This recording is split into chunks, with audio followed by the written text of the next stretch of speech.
का स्टार्ट होता है, हमें मूवी का मेन कैरेक्टर सियोंग दिखाया जाता है और उसकी बेटी का बर्थडे होता है। इसीलिए सियोंग की मदर उसे कुछ पैसे देती है ताकि वो अपनी बेटी को डिनर पर ले जा सके। लेकिन अब सियोंग को और पैसों की जरूरत होती है, तो इसीलिए वो अपनी मदर का एटीएम कार्ड चुरा लेता है। इसके बाद वो अपनी मदर के सारे पैसे चुरा लेता है और पैसों को वो लगा देता है हॉर्स राइडिंग में, और इस गेम में वो 4 मिलियन वॉन जीत जाता है। अब सियोंग ने एक कंपनी से बहुत सारे पैसे उधार ले रखे थे, तो इसीलिए वही लोग उसके पीछे पड़ जाते हैं। इसके बाद वो सियोंग को पकड़ ही लेते हैं और वो उसे काफी मारते हैं। और जब सियोंग उनके पैसे लुटाने के लिए अपने पॉकेट्स चेक करता है तो वो देखता है कि उसके पास तो पैसे हैं ही नहीं, यानी वो वाले पैसे जिसने हॉर्स राइडिंग में जीते थे। और तब उसे याद आता है कि जब वो इन लोगों से बचकर भाग रहा था तो वो एक लड़की से टकरा गया था, तो जरूर उसी लड़की ने ही उसकी जेब काट ली। अब क्योंकि सियोंग के पास पैसे तो होते ही नहीं, तो इसीलिए वो लोग उसे 1 महीने का और टाइम देते हैं जिसमें कि वो उनके पैसे लौटा दे। इसके बाद सियोंग कुछ पैसों का अरेंज करता है और अपनी बेटी को डिनर पर ले जाता है। इसके बाद सियोंग जल्दी से स्टेशन पर पहुंचता है, लेकिन अनलकीली उसकी ट्रेन तो मिस हो गई थी। और जब सियोंग वहां पर बैठकर ट्रेन के आने का वेट कर रहा था कि तभी अचानक से उसके पास एक आदमी आता है, और ये अननोन पर्सन था, यानी सियोंग उसके बारे में कुछ नहीं जानता था। फिर वो अननोन पर्सन सियोंग को कहता है कि मैं तुम्हारे साथ एक गेम खेलना चाहता हूँ। वो सियोंग को कहता है कि अगर तुम इस गेम में जीत गए तो मैं तुम्हें 1 लाख वॉन दूंगा। तब इतने सारे पैसों का सुनकर सियोंग ये गेम खेलने के लिए एग्री हो जाता है। इसके बाद सियोंग काफी मार खाने के बाद ये गेम जीत जाता है, यानी वो 1 लाख वॉन हासिल कर लेता है। इसके बाद वो अननोन पर्सन सियोंग को एक कार्ड देता है, ये कहते हुए कि अगर तुम और पैसे जीतना चाहते हो तो इस कार्ड पर जो नंबर लिखा हुआ है उस पर कांटेक्ट करना। इसके बाद सियोंग जब अपने घर जाता है तो उसकी मदर उसे कहती है कि तुम्हारी बेटी अगले साल अपने स्टेप फादर के साथ यूएस में शिफ्ट हो रही है। यहाँ पर हमें ये पता चलता है कि सियोंग की डिवोर्स हो गई है और उसकी वाइफ ने दूसरी शादी भी कर ली है। लेकिन सियोंग कभी भी ये नहीं चाहता था कि उसकी बेटी उससे दूर जाए, लेकिन उसे बहुत सारे पैसे चाहिए होते हैं अपनी बेटी की कस्टडी वापस लेने के लिए, तो इसीलिए सियोंग उस कार्ड वाले नंबर पर कॉल करता है। इसके बाद सियोंग को एक गाड़ी में लाया जाता है जहाँ पर और भी लोग थे, लेकिन फिर उन सारे लोगों को बेहोश कर दिया जाता है। और जब उन सब लोगों की आंख खुलती है तो वो खुद को एक फैसिलिटी में पाते हैं जहाँ टोटल 456 लोग थे, और वो वहाँ पर एज अ प्लेयर थे क्योंकि उन सबको एक यूनिफॉर्म भी पहनाया हुआ था। इस फैसिलिटी का होस्ट यानी लीडर एक आदमी था जो कि फ्रंट मैन था वहाँ पर, और वो सब पर नजर रख रहा था। अब यहाँ पर एक कॉमन चीज थी कि जितने भी लोगों को वहाँ पर लाया गया था उन सब ने कर्जे लिए हुए थे बहुत ज्यादा। सियोंग वहाँ पर प्लेयर नंबर 1 से मिलता है जो कि एक बूढ़ा आदमी था। उस बूढ़े आदमी को ब्रेन ट्यूमर था, यही वजह थी कि वो यहाँ पर आया था क्योंकि उसकी लाइफ तो वैसे भी खत्म ही होने वाली थी। इसके बाद वहाँ पर 2 प्लेयर्स जिनमें लड़के का नाम सैब्यूक और लड़की का नाम जेंग होता है, उनके बीच फाइट होती है। अब यहाँ पर सैब्यूक वही लड़की थी जो सियोंग के पैसे लेकर भाग गई थी, यानी उसी ने उसकी जेब काटी थी। सियोंग तो उसे देखते ही पहचान लेता है, इसीलिए वो अपने पैसे मांगने के लिए उसके पास जाता है। तभी वहाँ पर कुछ गार्ड्स आ जाते हैं जिन्होंने पिंक कलर का यूनिफॉर्म पहना था और उनके फेस अच्छी तरह से कवर्ड थे। गार्ड्स उन सभी प्लेयर्स को बताते हैं कि तुम्हें यहाँ पर टोटल 6 गेम्स खेलनी होंगी और जो इस गेम का विनर होगा उसे बहुत सारे पैसे मिलेंगे।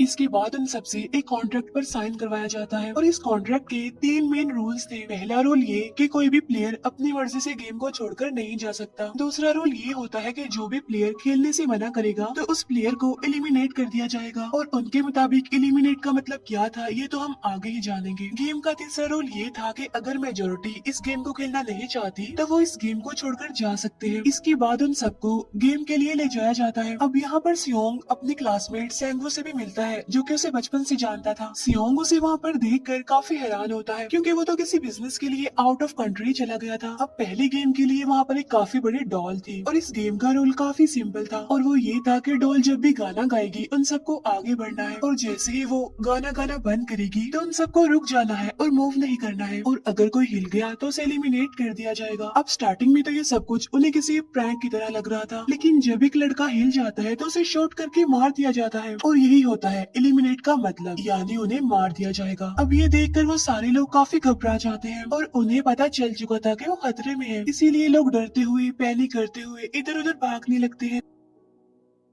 लेकिन अब क्योंकि गेम का रूल था इसीलिए जो भी हिलता है उसे मार दिया जाता है, और जितने भी सर्वाइवर होते हैं वो किसी न किसी तरह इस गेम को कंप्लीट कर ही लेते हैं। लेकिन जो लोग मर जाते हैं उनकी डेड बॉडीज को वहाँ से ले जाया जाता है, और अब 456 प्लेयर्स में से सिर्फ 255 ही रह गए थे। अब क्योंकि वो सारे प्लेयर्स इतना ज्यादा डर जाते हैं कि अब कोई भी गेम खेलना नहीं चाहता था। लेकिन जैसा कि रूल नंबर 3 था कि अगर मेजोरिटी चाहे तो वो ये गेम स्किप कर सकती है, तो इसीलिए उनका लीडर यानी फ्रंटमैन वोटिंग करवाता है। लेकिन इससे पहले उन्हें प्राइज मनी दिखाई जाती है, यानी जो विनर को मिलेगी। लेकिन इन केस अगर कोई गेम को छोड़कर चला जाएगा तो ये सारे पैसे मरे हुए प्लेयर्स की फैमिलीज को मिल जाएंगे। और ये prize money total 45 billion won होती है। इसके बाद वोटिंग करवाई जाती है, जिसमें मेजोरिटी इस गेम को खेलना नहीं चाहती थी, तो इसीलिए गेम को यहीं पर स्टॉप कर दिया जाता है। लेकिन अगर कभी फ्यूचर में वो लोग चाहें तो इस गेम को रिज्वाइन कर सकते हैं। इसके बाद सभी लोगों को उनके घरों पर छोड़ दिया जाता है। नेक्स्ट डे सियोंग पुलिस स्टेशन जाता है और वहाँ पर वो पुलिस को सारी बात बता देता है। लेकिन उन लोगों को सियोंग की बातों पर यकीन नहीं होता और उल्टा वो लोग उसे पागल समझने लग जाते हैं। इसके बाद सियोंग उन्हें वही वाला कार्ड दिखाता है, लेकिन हैरान कर देने वाली बात तो ये है कि उस पर जो नंबर था वो रॉन्ग था। इसके बाद सियोंग जब घर जाता है तो उसकी मदर वहाँ पर नहीं होती। उधर सियोंग का क्लासमेट सेंगू अपनी मदर को छुपकर देख रहा होता है और तभी वहाँ पर सियोंग भी आ जाता है। यहाँ पर सेंगू अपसेट होते हुए सियोंग को बताता है कि मेरे ऊपर 6 बिलियन का कर्ज है। वो बताता है कि मैंने क्लाइंट्स के पैसे लेकर स्टॉक मार्जिन में लगा दिए थे, लेकिन अनलकीली वो सारे पैसे डूब गए। और तभी सियोंग के पास हॉस्पिटल से कॉल आती है। सियोंग की मदर का पाँव काफी इंजर्ड था, लेकिन डायबिटीज का ट्रीटमेंट ना होने की वजह से उनकी चोट और ज्यादा बढ़ गई। तब डॉक्टर सियोंग को बताते हैं कि तुम्हारी मदर का ट्रीटमेंट हो सकता है, लेकिन इसके लिए हमें इनका पाँव काटना होगा। लेकिन इस ऑपरेशन में बहुत सारे पैसे लगने वाले थे, लेकिन जाहिर सी बात है सियोंग के पास इतने पैसे तो होते नहीं। इवन उसने तो अपनी मदर के इंश्योरेंस के पैसे भी उड़ा दिए थे। तब इसीलिए सियोंग पैसे मांगने के लिए अपनी वाइफ के पास जाता है, लेकिन उसकी वाइफ उसे पैसे देने से इनकार कर देती है। फिर उसकी वाइफ अपने हस्बैंड को बताती है कि सियोंग आया था पैसे मांगने के लिए, और तभी उसका हस्बैंड सियोंग को पैसे देने आता है। साथ साथ उसे ये भी कहता है कि मेरी फैमिली से दूर रहो। लेकिन सियोंग उसे मारने लगता है और तभी उसकी बेटी भी वहाँ पर आ जाती है। इसके बाद सियोंग का एक फ्रेंड अपने बॉस के पास पैसे मांगने जाता है, लेकिन उसका बॉस उसे पैसे देने से मना कर देता है, तो इसीलिए उन दोनों के बीच फाइट होने लगती है। इस फाइट के दौरान उसके बॉस का हाथ मशीन में आ जाता है, तो मौके का फायदा उठाकर सियोंग का फ्रेंड पैसे लेकर वहाँ से भाग जाता है। फिर इसके बाद सियोंग का फ्रेंड अपने घर आकर अपनी वाइफ को कहता है कि पहले फ्लाइट लो और जाओ यहाँ से। इसके बाद सईब्यूक एक एजेंट से मिलती है, क्योंकि उसने अपनी मदर को नॉर्थ एरिया से साउथ एरिया में लाना था। सईब्यूक वही लड़की जिसने सियोंग की जेब काटी थी, लेकिन यहाँ अपनी मदर को लाने के लिए सईब्यूक को बहुत सारे पैसों की जरूरत थी। अब सईब्यूक का एक छोटा भाई भी होता है, जिससे उसने प्रॉमिस किया होता है कि मैं मदर को जरूर ले आऊंगी। इसके बाद हमें एक ऑफिसर दिखाया जाता है और इस ऑफिसर का भाई कुछ टाइम से मिसिंग था, इसीलिए वो ऑफिसर अपने भाई के घर जाता है, जहाँ उसे पता चलता है कि उसका भाई तो पिछले कुछ दिनों से अपने घर पर भी नहीं आया। और जब वो ऑफिसर घर को चेक कर रहा होता है तो उसे एक कार्ड मिलता है वहाँ पर, और इस ऑफिसर ने सेम ऐसा ही कार्ड पुलिस स्टेशन में सियोंग के पास भी देखा था, तो इसीलिए वो ऑफिसर सियोंग के पास जाकर उससे इस बारे में पूछता है, लेकिन सियोंग उसे कुछ नहीं बताता। इसके बाद सियोंग जब अपने घर जाता है तो उसे वो कार्ड दोबारा मिल जाता है वहाँ पर। अब सियोंग डिसाइड करता है कि वो दोबारा से उस गेम को ज्वाइन करेगा, इसीलिए सभी प्लेयर्स को एक शिप के पास ले जाया जाता है। इधर ही वो ऑफिसर भी गाड़ियों का पीछा करते हुए उस शिप तक आ जाता है। वो एक गार्ड को मारकर उसे पानी में फेंक देता है। इसके बाद उन सभी प्लेयर्स को एक आइलैंड पर मौजूद फैसिलिटी में लाया जाता है। अब यहाँ पर उन्हें जरा भी अंदाजा नहीं था कि अगला गेम कौन सा होगा और उसे कैसे खेला जाएगा। इसके बाद वो लोग अपनी अलग अलग टीम्स बना लेते हैं। रात को सईब्यूक और उसकी फीमेल फ्रेंड वॉशरूम जाते हैं। यहाँ पर सईब्यूक गार्ड्स की नजरों से बचते हुए उस फैसिलिटी को एक्सप्लोर करने लगती है। तभी वो देखती है कि गार्ड्स बड़े बड़े बर्तनों में कुछ बना रहे हैं, लेकिन अब क्योंकि गार्ड्स को शक हो जाता है तो एक गार्ड वॉशरूम्स को चेक करने के लिए आता है, लेकिन तब तक सईब्यूक वापस आ चुकी थी। इसके बाद सईब्यूक अपनी फीमेल फ्रेंड को सारी बात बता देती है जो उसने देखा था, लेकिन यहाँ पर सेंगू उन दोनों की बातें सुन लेता है और वो इस बारे में सईब्यूक से पूछता है, जिस पर सईब्यूक बताती है कि वो बड़े बड़े बर्तनों में कुछ पका रहे थे। इसके बाद उन सभी प्लेयर्स को प्ले ग्राउंड में लाया जाता है, जहाँ पर उनके सामने 4 शेप्स थी। 4 शेप्स में से उन्होंने किसी एक शेप को चूज करना था। अब यहाँ पर सेंगू को पता चल जाता है कि गेम क्या है और क्या करना है हमें। सेंगो सियोंग को बताता है कि सबने अलग अलग शेप्स को चुनना है। इसके बाद उन सभी को एक छोटा सा बर्तन दिया जाता है जिसमें की शेप्स बनी होती हैं। अब गेम उनकी ये होती है कि उन्होंने किसी तरह उस शेप को बाहर निकालना है बगैर डैमेज किए, लेकिन अगर शेप जरा से भी खराब हो गई तो उन्हें एलिमिनेट कर दिया जाएगा, यानी मार दिया जाएगा। अब यहाँ पर सेंगो तो इजिली उस शेप को निकाल लेता है, लेकिन सियोंग इतना ज्यादा घबरा जाता है कि उसकी हालत खराब होने लगती है, लेकिन फिर वो किसी न किसी तरह करके इस गेम को भी जीत लेता देता है। इसके बाद उन सबको वापस से रूम में लाया जाता है। अब यहाँ पर 187 प्लेयर्स वापस आए थे, जिनमें से अब सिर्फ 108 ही रह गए थे। इसके बाद उन सबको खाने के लिए ले जाया जाता है, लेकिन खाने की वजह से जैंग की एक लड़के से फाइट हो जाती है, जहाँ पर जैंग उस लड़के को इतना ज्यादा मारता है कि वो मौके पर ही मर जाता है। इधर ही हम देखते हैं कि उन प्लेयर्स में से एक डॉक्टर होता है जो गार्ड्स के साथ मिलकर मरे हुए लोगों के ऑर्गन्स निकाल कर उन्हें चाइनीज को बेचने का काम करता है। इसीलिए जब भी डेड बॉडीज को ले जाया जाता है तो वो डेड बॉडीज को गायब कर लेते हैं, क्योंकि ये सब कुछ एक प्लान के अकॉर्डिंग चल रहा था, क्योंकि ये सारा कुछ फ्रंट मैन से छुप कर हो रहा था। यही वजह थी कि कंट्रोल रूम में भी उन्होंने अपना ही एक आदमी बिठाया हुआ था जो कि उन लोगों की सारी वीडियो फुटेज डिलीट कर देता था, और गार्ड्स तो डॉक्टर को गेम के बारे में पहले ही बता देते थे ताकि वो सरवाइव कर सके। यहाँ पर एक गार्ड उसी प्लेयर डॉक्टर को बताता है कि आज हमने प्लेयर्स को जानबूझकर खाना कम दिया है ताकि वो आपस में लड़ने लगे, जिससे होगा ये कि सारे वीक प्लेयर्स गेम से आउट हो जाएंगे। साथ ही गार्ड डॉक्टर को अपनी अगली गेम के बारे में बता देता है। अब 30 मिनट के बाद वहाँ पर लाइट्स ऑफ होने वाली थी। अब यहाँ पर सैंगवू को पता था कि सियोंग की टीम जरूर कोई उल्टा काम करेगी, इसीलिए वो उस टीम को अपने पास बुलाकर उन्हें रिलैक्स रहने के लिए कहता है। उधर वो जो डॉक्टर प्लेयर होता है वो जैंग की टीम में शामिल हो जाता है। यहाँ पर डॉक्टर जैंग को बता देता है कि अगला गेम क्या होने वाला है। इसके बाद लाइट्स ऑफ हो जाती है और जैंग अपनी टीम के साथ मिलकर बाकी सभी को मारने लगता है। जैंग एक लड़की को मारकर सईब्यू को मारने जाता है, लेकिन तभी सियोंग उसे बचा लेता है। इसके बाद गार्ड्स वहाँ पर आकर उन सभी को रोक लेते हैं और अब टोटल 80 लोग रह गए थे। इसके बाद उन सभी को तीसरे गेम के लिए ले जाया जाता है और यहाँ पर उन्हें 10-10 प्लेयर्स की एक टीम बनाने के लिए कहा जाता है, और वो लोग ऐसा ही करते हैं, अपनी अपनी टीम बना लेते हैं। अब क्योंकि जैंग को अगली गेम के बारे में पहले ही पता होता है, इसीलिए वो सईब्यू की फीमेल फ्रेंड को अपनी टीम में नहीं रखता और वो अपनी टीम में सिर्फ मर्दों को ही रखता है। इसके बाद सैंगवू भी अपनी एक टीम बना लेता है। अब क्योंकि उन्हें एक प्लेयर की जरूरत थी, तो इसीलिए सईब्यू की फीमेल फ्रेंड उनकी टीम में शामिल हो जाती है, और ये गेम असल में टग ऑफ वॉर का होता है, यानी उन्होंने अपने सामने वाली टीम को नीचे गिराना था। इसके बाद गेम स्टार्ट हो जाती है और जैंग की गेम बड़ी आसानी से इस गेम को जीत लेती है। इसके बाद बारी होती है सैंगवू की टीम की। तो प्लेयर नंबर 1 यानी वो बूढ़ा आदमी कहता है कि मैंने अपनी जिंदगी में बहुत सारी टग ऑफ वॉर्स खेल रखी है, इसीलिए उन सबको गाइड करता है कि इस गेम को कैसे जीतना है। तो इसीलिए वो लोग किसी न किसी तरह करके इस गेम को जीत जाते हैं। फिर दिखाया जाता है कि 30 मिनट के बाद दोबारा से लाइट्स ऑफ हो जाएंगी, जिस पर सैंगवू उन सबको कहता है कि रेडी रहना। तो इसीलिए वो डिसाइड करते हैं कि एक एक करके हम पहरा देंगे। अब जैंग की टीम में एक से बढ़कर एक चालाक प्लेयर था, तो इसीलिए जैंग को डर होता है कि कहीं उसकी टीम उसे ही साइड पर न लगा दे, यानी उसे ही अपने रास्ते से न हटा दे।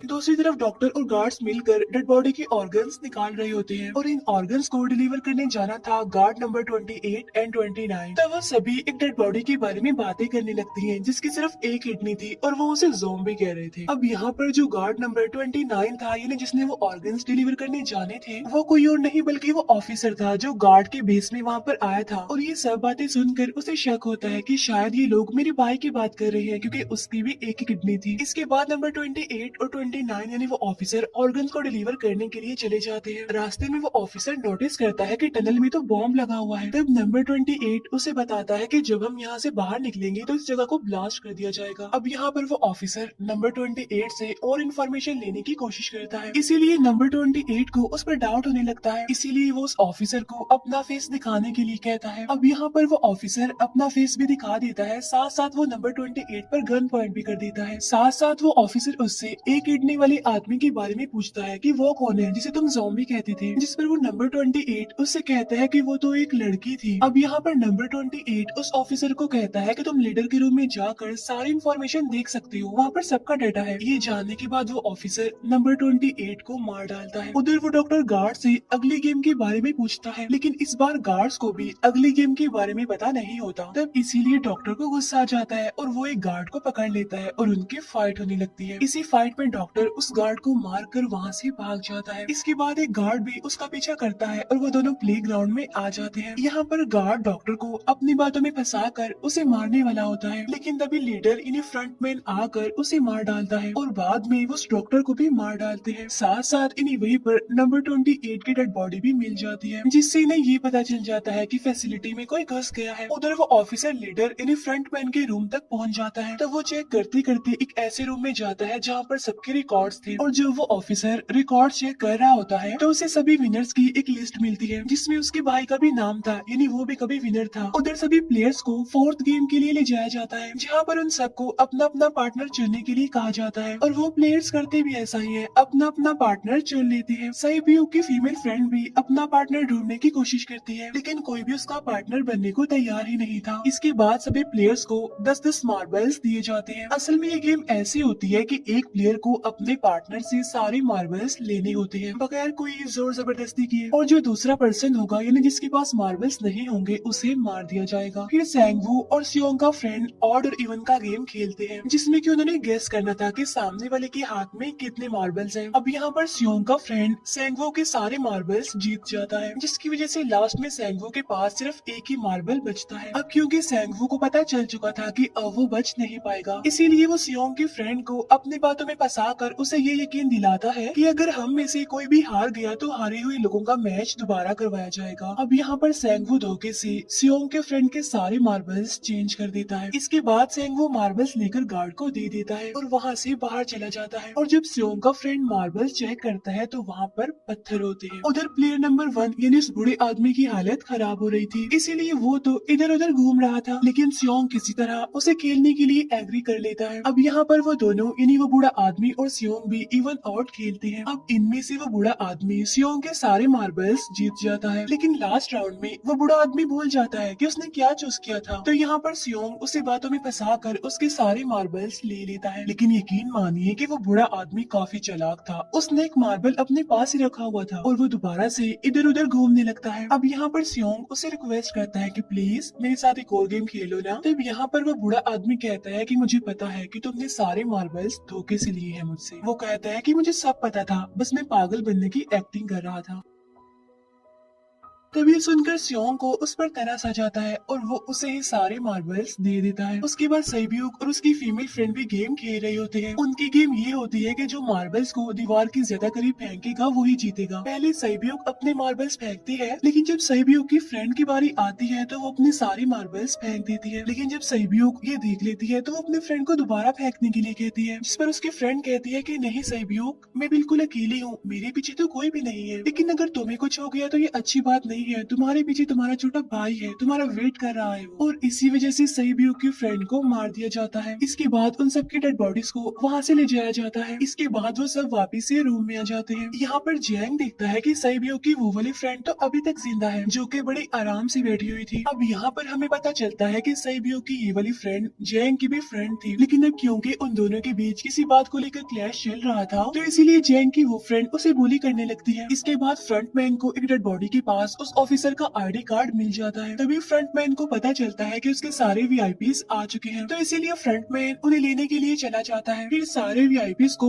उनके रूम में लाया जाता है। इसके बाद फ्रंटमैन वीआईपीज के आने के बारे में एक और आदमी को जाकर बताता है और यही आदमी मेन होता है। और ये कौन होता है हम ये आगे जानेंगे। फिर नेक्स्ट डे उन सबको 5वीं गेम के लिए लाया जाता है जहाँ पर 1 से लेकर 16 तक नंबर पड़े होते हैं और वो सभी प्लेयर्स अपना अपना नंबर ले लेते हैं। नंबर का मतलब ये था कि जो नंबर भी एक प्लेयर पर आएगा उसके मुताबिक ही उसकी बारी आएगी। अब यहाँ पर लास्ट में पहला और आखिरी नंबर रह जाता है यानी 1 और 16। तो यहाँ पर सियोंग कंफ्यूज हो जाता है कि उसे कौन सा नंबर चूज करना चाहिए। अगर उसने पहला नंबर लिया तो वो फंसेगा और मरेगा क्योंकि उसे नहीं पता कि गेम क्या है, और अगर लास्ट नंबर लेगा तो क्या पता उसकी बारी ही ना आए, टाइम कम रह जाए। और तभी वहाँ पर एक आदमी आ जाता है और वो सियोंग को कहता है कि मुझे पहला नंबर चाहिए क्योंकि मैं अपनी जिंदगी में कभी भी फर्स्ट नंबर पर नहीं आया। फिर इसके बाद उन्हें गेमिंग रूम में लाया जाता है। अब इस गेम का रूल ये होता है कि दिए हुए टाइम में उन्हें ब्रिज की दूसरी साइड पर जाना है। अब इसके बीच में 2 तरह के ग्लास लगे होते हैं, एक तो होता है आम ग्लास और एक होता है टेम्पर्ड ग्लास। आम ग्लास पर पाँव रखते ही वो टूट जाएगा और वो लोग नीचे गिर जाएंगे। इसके बाद गेम स्टार्ट हो जाता है और वो लोग एक एक करके मरने लगते हैं। फिर एक टाइम ऐसा आता है जब जैंग सबके सामने होता है और वो आगे ही नहीं बढ़ रहा होता। अब उनके पास एक ही रास्ता था, या तो वो आगे जाए ये सारे ही मर जाएं। और तभी जैंग के सामने उसकी वही फ्रेंड आ जाती है जो उसे बुली कर रही थी और वो जैंग को कहती है कि मैंने तुम्हें कहा था कि जिस दिन तुमने मुझे धोखा दिया मैं तुम्हें मार दूंगी। इसके बाद वो जैंग को पकड़ लेती है और उसे लेकर नीचे कूद जाती है, जिसकी वजह से उन दोनों की मौत हो जाती है। अब वहाँ पर एक आदमी था जो कि ग्लास कंपनी में काम करता था और उसे पता था कि टेम्पर्ड ग्लास कौन सा है, लेकिन जब फ्रंट मैन को इस बात का पता चल जाता है तो वो लाइट्स ऑफ करवा देता है ताकि वो ग्लास को पहचान ही ना पाए। अब लास्ट में एक ही स्टेप बचता है और उनके पास तो टाइम ही नहीं था, इसीलिए सेंगवू उस आदमी को धक्का दे देता है। तो यहाँ पर सेंगवू, सियोंग और सैब्योक ब्रिज को पार कर लेते हैं, लेकिन ग्लास टूटने की वजह से उन्हें काफी चोट लग जाती है, खास तौर पर सैब्योक को।